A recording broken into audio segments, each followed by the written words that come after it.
वादग्रस्त प्रशिक्षणार्थी IAS पूजा खेडकरला पोलिसांसमोर हजर राहण्याचे निर्देश. चौकशीत सहकार्य करेपर्यंत अटकेपासून संरक्षण कायम.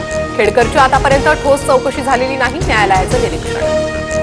मध्य महाराष्ट्र आणि मराठवाड्यातील काही जिल्ह्यांना उष्णतेच्या लाटेचा येलो अलर्ट. तर मुंबईसह उपनगरातील अनेक भागातही तापमानाचा पारा 40 अंश सेल्सिअसच्या पुढे.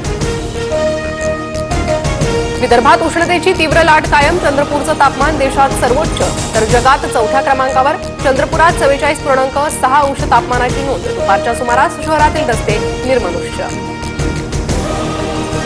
नाशिक, इगतपुरी आणि अमरावतीच्या मेळघाटामध्ये भीषण पाणी टंचाई. हंडाभर पाण्यासाठी संघर्ष. विहिरींनी तळ गाठल्यानं पाण्यासाठी अनेक पोस पायपीट करण्याची वेळ. नळ पाणी पुरवठा योजनेची मागणी.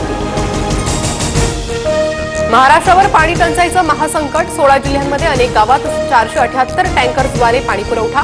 मराठवाड्यातील परिस्थिती गंभीर.